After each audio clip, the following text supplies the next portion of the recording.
The lawyer's letter arrived 3 days before I was supposed to sign away $15 million for 5. I was standing in my kitchen in East Vancouver, watching the rain streak down the window, when I heard the mail slot clatter. My dog, Bailey, a 12-year-old golden retriever, lifted his head from his bed but didn't bother getting up.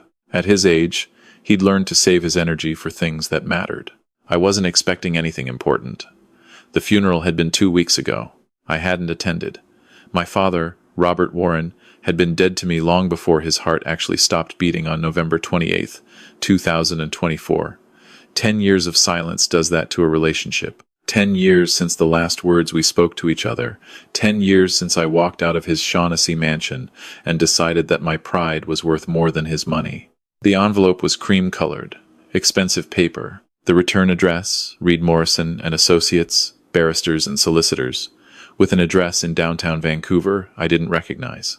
Not the family law firm, not Whitmore and Davidson, where my father had done business for 40 years. I almost threw it away. Almost. Something made me open it instead. Inside was a single sheet of paper with a handwritten note clipped to a business card. The note read, "Mr. Warren, this is regarding your father's estate. It is imperative that we speak before December 20th. Please call immediately.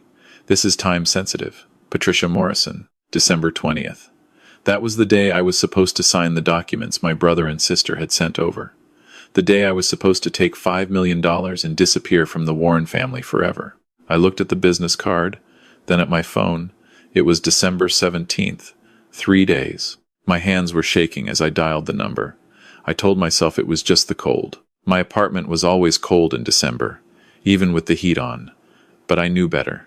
I'd spent 10 years building a life away from my father's shadow. 10 years as a software engineer living in a modest apartment, driving a 10-year-old Honda, shopping at No Frills. I'd convinced myself I didn't need the Warren money, didn't want it, didn't care about it. But $5 million, that was different. That was financial security for the rest of my life.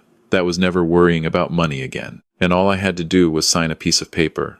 The phone rang twice before a crisp, professional voice answered. Morrison and Associates. Patricia Morrison speaking. This is Thomas Warren, I said. I received your letter. There was a pause. Then, Mr. Warren, thank you for calling. Can you come to my office today? This afternoon, if possible? What's this about? Your father's estate. I'm afraid I can't discuss details over the phone. It's sensitive. That word again. Sensitive. The same word my brother Kenneth had used when he'd shown up at my door 2 weeks ago with his expensive suit and his expensive briefcase and his expensive offer. I looked at Bailey. He was watching me with those wise old eyes that had seen me through a divorce, a layoff, and more lonely dinners than I cared to count. I can be there at 3, I said. I should back up.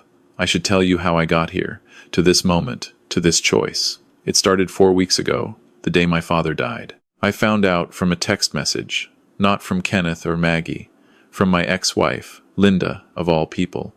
She still followed the society pages, still paid attention to the world I'd left behind. Saw about your dad, the text read. I'm sorry for your loss. I stared at that message for 20 minutes before I Googled his name. The obituary was already posted.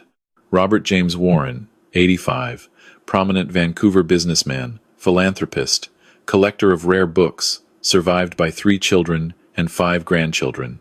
Services to be held at Christ Church Cathedral. I didn't cry. I'd done my crying 10 years ago when he told me I was making the biggest mistake of my life. When he said that walking away from the family business to play with computers was a betrayal of everything he'd built. When he said that if I left, I shouldn't bother coming back. I'd called his bluff, and he'd never blinked. The day after the funeral, which I didn't attend, Kenneth showed up at my apartment. I hadn't seen my brother in a decade, but he'd aged well. 64 years old, and he still had that effortless confidence that comes from a lifetime of having money. His hair was silver now, perfectly styled. His suit probably cost more than my monthly rent. Thomas, he said when I opened the door. Not Tom. Never Tom. We need to talk about father's estate. I should have closed the door right then. Instead, I let him in. He didn't waste time on small talk. Kenneth never did. He sat on my second-hand couch, opened his briefcase, and pulled out a folder. Father left an estate worth approximately $15 million, he said. Properties, investments, The collection. Maggie and I have been managing his affairs for the past 5 years, since his health started declining. I waited. There had to be more. The will divides everything equally among the three of us, Kenneth continued. 5 million each, more or less, after taxes and expenses. Okay, I said slowly. But there are complications.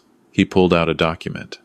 Father's will is from 2019, before his stroke, before his dementia diagnosis. There's a good chance someone could contest it, argue he wasn't of sound mind when he made his final arrangements. Contest it? Who would contest it? Kenneth's smile was thin. Anyone with a financial interest. Distant relatives, former business partners. The process could take years. Legal fees could eat up a significant portion of the estate, and during that time, everything would be frozen. No access to funds, no ability to sell properties or liquidate assets. I was starting to see where this was going. Maggie and I would like to avoid that, Kenneth said. We'd like to settle this quickly, cleanly, and move on. We're prepared to offer you $5 million, cash, within 30 days. In exchange, you sign a waiver, releasing all claims to the estate. What's the catch? No catch, just discretion. A non-disclosure agreement. You take the money, we handle the estate, and we all go our separate ways. No lawyers, no probate court, no publicity. He slid the papers across my coffee table. They were already prepared, already dated, waiting for my signature. Why the rush? I asked. Kenneth stood up, buttoning his suit jacket. Because I'm trying to do the right thing, Thomas. For once, let's not turn this into a fight. Father may not have been perfect, but he wouldn't have wanted his estate turning into a circus. After he left, I sat on my couch for hours, staring at those papers. $5 million. The number kept echoing in my head. I could pay off my debts, buy a real house, maybe even retire early. I was 63 years old. How many good years did I have left? But something felt off. Kenneth had always been smooth, always been persuasive, but this felt different. The urgency, the pre-printed documents, the way he'd emphasized discretion. I called Maggie that night. My sister was 2 years older than me, 65, and unlike Kenneth, she'd always had a softer edge. When we were kids, she'd been my protector. When I'd announced I was leaving the family business, she'd been the only one who'd hugged me goodbye. Tommy, she said when she answered. Her voice cracked. I'm so glad you called. I wanted to reach out after Dad passed, but Kenneth said to give you space. He came by today, I said. About the estate, I know. We agreed it was best to settle things quickly. For everyone's sake. $5 million, Maggie. That's a lot of money to just hand over without questions. It's what you're entitled to. A third of the estate. We just want to avoid the courts. Avoid dragging this out. You know how these things can get ugly. Do I? I haven't been part of this family for 10 years. Silence on the other end. Then, Tommy, I know you're angry. You have every right to be. But this isn't about the past. This is about doing what's practical. What makes sense. Please, just think about it. The offer is good until December 20th. After that, everything goes to probate, and we're all at the mercy of the lawyers. December 20th, 3 weeks away. Why that date specifically? I asked. That's when the contest period ends. After that, anyone who wants to challenge the will has to go through a much more complicated process. If we can settle before then, we avoid most of the risk. It sounded reasonable. It sounded smart. It sounded exactly like something Kenneth would have researched and Maggie would have agreed to because she trusted him. But I couldn't shake the feeling that I was missing something. I spent the next week trying to focus on work, on my normal life, but the papers sat on my kitchen counter like a weight. $5 million. All I had to do was sign. I talked to friends about it vaguely, without names or details. Every single one told me to take the money. Are you insane? My best friend Marcus said over beers at our usual pub. Your family is handing you $5 million, and you're hesitating? Doesn't it seem weird that they're in such a hurry? They're rich people. Rich people always want to avoid probate. Sign the damn papers, Tom. But I couldn't. Not yet. Then, on December 12th, something strange happened. I received an email at work. The sender was listed as unknown, and the subject line was blank. Inside was a single sentence. Don't sign anything until you read your father's letter. No signature. No explanation. When I tried to reply, the email bounced back. Address not found. I stared at that message for an hour. What letter? My father hadn't spoken to me in 10 years. Why would he leave me a letter? I called Kenneth. Did Dad leave any personal letters? Anything addressed to me? Not that I'm aware of, Kenneth said. His voice was careful. Why? Just curious. Thomas, you're not having second thoughts about the settlement, are you? Because I need to be clear, this offer has an expiration date. If you're not ready to move forward, we need to know now. I'm thinking about it. Think faster. Time is running out. He hung up. I sat at my desk, staring at that mysterious email, and felt the first real prickle of suspicion crawl down my spine. That's when I started digging. Nothing dramatic, just basic research. I Googled my father's name along with will and estate. I checked public records. I looked up the contest period Maggie had mentioned. That's when I found it, buried in a legal forum discussion about BC estate law. Someone had posted a question about a similar situation, siblings trying to settle an estate before a contest period ended. And one of the responses had said, "Be careful. Sometimes beneficiaries rush to settle because they know there's a more recent will that benefits someone else." A more recent will. My hands were shaking as I called the number for Dad's old law firm, Whitmore and Davidson. I got transferred 3 times before I reached someone who could help me. "I'm Thomas Warren," I said. "Robert Warren's son. I'm trying to get information about my father's estate." The woman's voice was sympathetic but firm. "I'm sorry, Mr. Warren, but we can't discuss client matters without proper authorization. I'm a beneficiary. Doesn't that give me the right to see the will? You'll need to go through the executor. In this case, that would be your brother, Kenneth Warren. What if I think the executor isn't being honest with me?" A pause. "Then you may want to consult with your own attorney, Mr. Warren." I was about to hang up when she added quietly, "But for what it's worth, you might want to check if there was more than one law firm involved in your father's estate planning. Sometimes clients work with multiple firms for different purposes." Multiple firms. That's when I understood. That's when the pieces started falling into place. I spent the next 2 days searching. I called every law firm in Vancouver. Most wouldn't talk to me. But on the 3rd day, I called a small firm in Kitsilano. "Morrison and Associates," the receptionist said. "I'm calling about Robert Warren's estate." "One moment, please." Then a woman's voice, older, professional. "This is Patricia Morrison. How may I help you?" "My name is Thomas Warren. I'm Robert Warren's son. I need to know if your firm has any documents related to his estate." Silence. Then, "Mr. Warren, I've been trying to reach you. I sent a letter to your last known address last week, but it was returned. Would you be willing to come to my office?" That conversation led me to the phone call. The phone call led me to 3 o'clock on a rainy December afternoon, sitting in a small office in a building that smelled like old coffee and law books. Patricia Morrison was in her 70s, with sharp eyes behind wire-rimmed glasses. She gestured to a chair across from her desk. "Mr. Warren," she said, "I'm glad you called. I've been trying to find you for 2 weeks. Why?" She pulled a folder from her desk drawer. "Because your father came to see me 6 months ago, in June of this year. He wanted to make a new will." My heart stopped. "A new will?" "Yes. He was very specific about wanting to work with a different firm, someone his other children didn't know about. He said he needed to make sure certain arrangements were honored." She opened the folder and handed me a document. The top page read, "Last Will and Testament of Robert James Warren, dated the 15th of June 2024. I scanned the first page. Legal language, standard clauses. Then I got to the distribution section.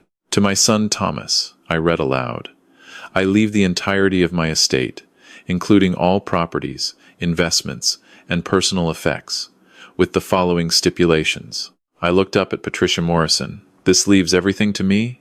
"Not quite everything. There are specific bequests to your siblings. Your brother receives $50,000. Your sister receives $50,000. The rest, approximately $14 million after taxes, goes to you." The room was spinning. "Why?" She pulled out another document. "This is a letter your father left for you. He asked that I deliver it personally. But since I couldn't locate you, I'm glad you found me." The envelope was sealed, my name written on it in my father's shaky handwriting. I recognized it even after all these years. "Before you read that," Patricia Morrison said gently, You should know that your father was very clear-minded when he made this will. I required a medical evaluation from his doctor confirming his capacity. I had 2 witnesses present. This document is legally sound. Do my brother and sister know about this? Her expression told me everything I needed to know. Your brother requested a meeting with me 3 weeks ago. He said he was the executor of your father's estate and wanted copies of all documents our firm had on file. I informed him that we had a will, but that I couldn't release it until after the official probate filing. He became quite insistent. He knows, I said slowly. Kenneth knows about this will. I believe so, which is why I suspect he's been trying to get you to sign a settlement agreement before the December 20th deadline. After that date, this will become public record through the probate process. Anyone can see it. I sat back in my chair, my mind racing. Kenneth and Maggie weren't trying to protect the estate from contests. They were trying to buy my silence before I found out what Dad had actually left me. $5 million. They'd offered me $5 million to sign away $14 million. What do I do? I asked. Patricia Morrison folded her hands on her desk. That's up to you, Mr. Warren. You can accept their settlement and walk away with $5 million. Or you can refuse to sign, allow this will to go through probate on December 20th, and claim what your father actually left you. Either way, you should read his letter. I think it will help you decide. I looked down at the envelope in my hands. I'd spent 10 years angry at my father, 10 years convinced he'd chosen money and legacy over his own son, and now he was reaching out from beyond the grave to tell me. What? Can I read this alone? I asked. Of course. Take your time. I'll be right outside. After she left, I sat in that quiet office and opened the envelope with shaking hands. The letter was 3 pages long, written in my father's handwriting, dated July 3rd, 2024. My dear Thomas, it began. If you're reading this, I'm gone, and Patricia has found you. I hope she has. I hope you haven't already signed away what I'm trying to give you. I hope I'm not too late. I need you to know that I was wrong. About everything. About the business. About your choices. About the things I said to you 10 years ago. I've spent the last decade of my life realizing what a stubborn, proud fool I was. You were right to leave. You were right to build your own life. You were right to stand up to me. I wanted to call you 100 times. I wrote letters I never sent. Every birthday, every Christmas, I sat with the phone in my hand and couldn't dial the number. Pride is a terrible thing, Thomas. It costs more than any amount of money. I had a stroke 2 years ago. Did you know that? Of course you didn't. How would you? Kenneth made sure it didn't make the news. Good for business, he said. Can't let people think the old man is failing. But I was failing. My mind started going. Some days were good, some days I didn't know where I was. Kenneth and Maggie took over everything. They meant well, I think. They thought they were protecting me, but they were also protecting themselves. Protecting their inheritance. I don't blame them. I raised them to value money above everything else. That's on me. But you, Thomas, you were different. You walked away from money. You chose principle over profit. You chose your own path. That's why I want you to have this. Not because you need the money, though I hope it makes your life easier. And not because I'm trying to buy your forgiveness. I know I don't deserve that. But because you're the only one of my children who I trust to use this money for something more than just accumulating more money. Do something good with it. Live well. Be happy. Find someone to share it with. Give to causes that matter. Don't let it sit in accounts earning interest. Don't let it define you. And if you can find it in your heart to forgive an old man who wasted a decade being too proud to say he was sorry, then know this. I was proud of you. I was always proud of you. I just didn't know how to say it.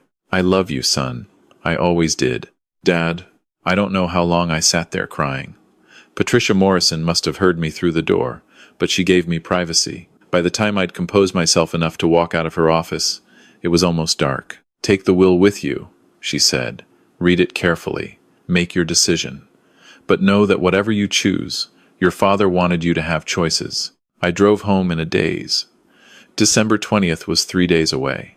3 days to decide whether to sign Kenneth's papers or let the truth come out. I knew what the smart move was. The safe move. $5 million. No legal battle. No family drama. Just take the money and walk away like I'd been doing for 10 years. But Dad hadn't left me $5 million. He'd left me everything. And more than that, he'd left me a letter I'd been waiting a decade to read. That night, I called Kenneth. "I'm not signing," I said. "What?" His smooth voice cracked. "Thomas, be reasonable. We had an agreement. We had an offer. I'm declining it. You're making a mistake. The probate process will be expensive, time-consuming. I'm aware. Thomas, listen to me. There are things you don't understand about Dad's estate. Complications. If you force this to go through probate, you'll regret it." "What complications, Kenneth? Tell me exactly what I'm going to regret." Silence on the other end. "I'm trying to protect you." "From what?" More silence. Then, "Fine. If you want to do this the hard way, we'll do it the hard way. But don't say I didn't warn you." He hung up. I sat on my couch, Bailey's head in my lap, and waited. December 20th arrived cold and clear.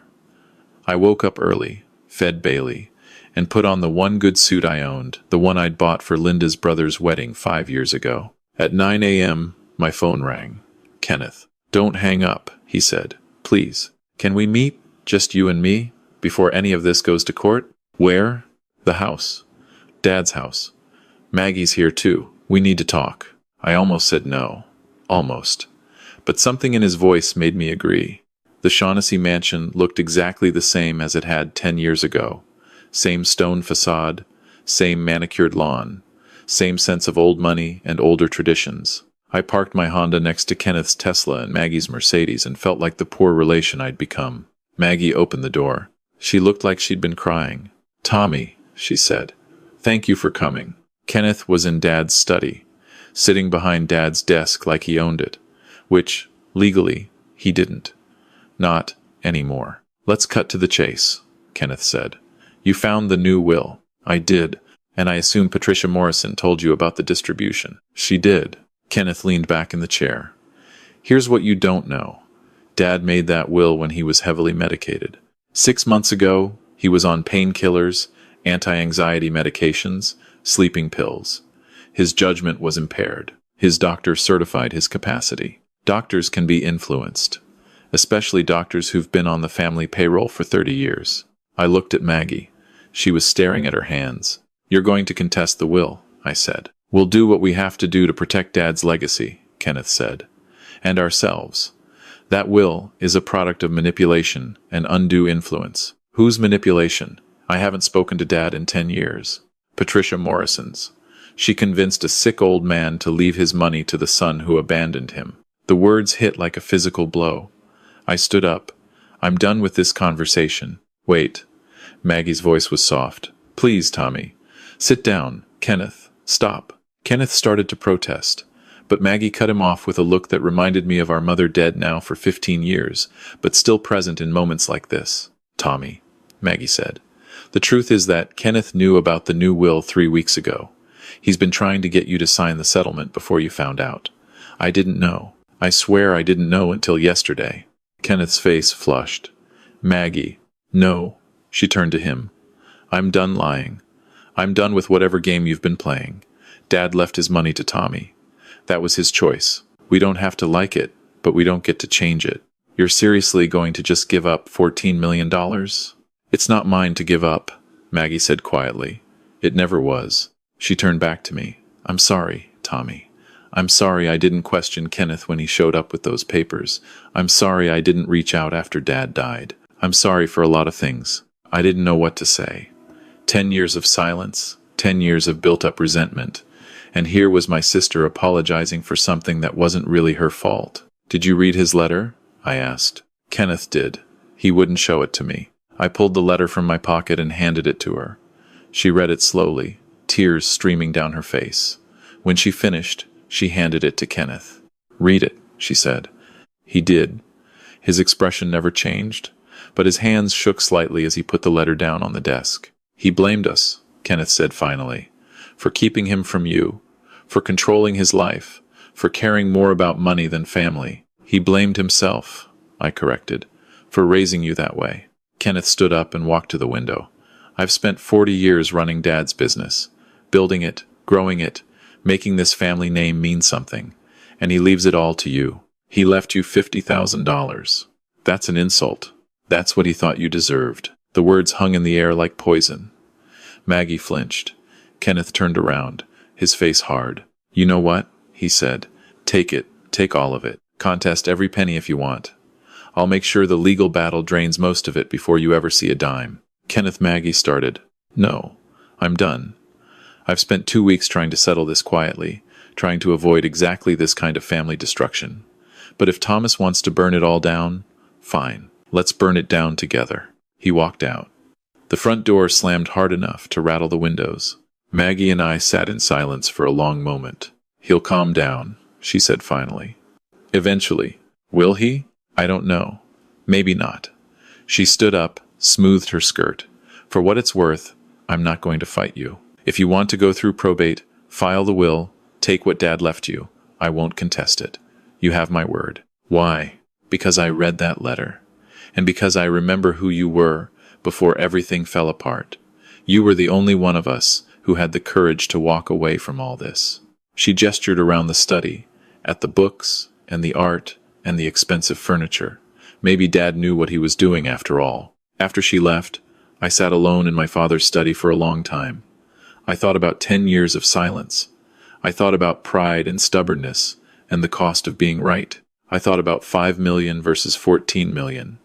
About easy money versus hard-fought inheritance. But mostly I thought about the last line of my father's letter. "I was proud of you. I was always proud of you." I called Patricia Morrison. "I want to proceed with probate," I said. "File the will. Let the chips fall where they may. Are you sure? Your brother may make this difficult." "I'm sure." "Very well. I'll begin the process tomorrow. But Mr. Warren, one more thing. Your father left specific instructions with me. If you chose to fight for the inheritance, if you chose to honor his wishes instead of taking the easy settlement, he asked me to tell you something." "What's that?" "That you were always his son, the one who understood what actually matters, and that he was sorry he didn't tell you that when he had the chance." I barely made it to my car before I started crying again. The probate process took 6 weeks. Kenneth hired 3 lawyers and challenged everything: the will's validity, Patricia Morrison's ethics, even Dad's medical records. But in the end, the will was ironclad. Dad had been careful. He'd known his other children might fight. In late January, the estate was settled. After legal fees and taxes, I received just over $12 million. Kenneth didn't speak to me. Hasn't spoken to me since that day in Dad's study. He took his $50,000 and severed all contact. Maggie says he's bitter, angry, convinced I somehow manipulated our dying father. Maybe he'll come around someday. Maybe he won't. Maggie and I have coffee once a month now. She tells me about her grandkids, about her volunteer work at the art gallery. We don't talk about Dad much. We don't talk about Kenneth at all. But slowly, carefully, we're rebuilding something that looks like a sibling relationship. As for me, I'm still living in my East Vancouver apartment. Still driving my Honda. Still working, though, now part-time, on projects I actually care about. I've donated $2 million to causes Dad would have approved of: literacy programs, scholarships for kids from poor families who want to study engineering. The kind of thing he should have done when he was alive but never quite got around to. The rest I've invested conservatively. Not to grow it, not to build an empire, but to ensure I never have to worry about money again. To ensure I can help people who need it. To ensure that when my time comes, I don't leave behind the same mess of regret and missed opportunities that my father did. Bailey died last month, 15 years old, peaceful in his sleep. I buried him in the backyard of the small house I finally bought in Burnaby. Nothing fancy, just a place with a yard and good light. I cried more over that old dog than I did over my father, which probably says something about my priorities.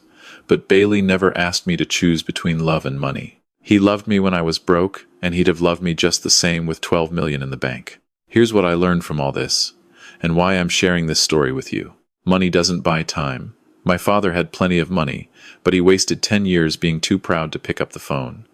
You can't purchase back lost years, missed birthdays, unspoken apologies. The cost of pride is always higher than you think you're paying. Family is complicated. Kenneth chose money over relationship. Maggie chose relationship over money. I chose to honor my father's wishes, even though it would have been easier to take the settlement and run. None of these choices are simple. None of them are purely right or wrong, but they reveal who we are when the stakes are high. Sometimes the hard path is the right path. I could have taken 5 million and avoided months of legal stress, family conflict, and public scrutiny. But I would have spent the rest of my life wondering what my father wanted to say to me. I would have betrayed the man who, in his final months, tried to make amends the only way he knew how. And finally, forgiveness isn't about the other person. When I read my father's letter, when I chose to honor his final will, I wasn't doing it because he deserved it. He probably didn't. 10 years of silence inflicts real damage. But holding on to anger was costing me more than it was costing him, especially since he was already gone. Forgiveness freed me to move forward. It gave me back family, purpose, peace. If you're estranged from someone you love, if pride is keeping you from picking up the phone, if money is tangled up with relationship in ways that poison both, learn from my father's mistake. Learn from mine. Don't wait until it's too late to say the things that matter. Life is too short. I know that now. At 63 years old, with more money than I ever imagined having, and more regrets than I'd like to count, I know that the only wealth that matters is the kind you can't deposit in a bank. The people you love, the time you spend with them, the words you say before it's too late. Everything else is just numbers on a page.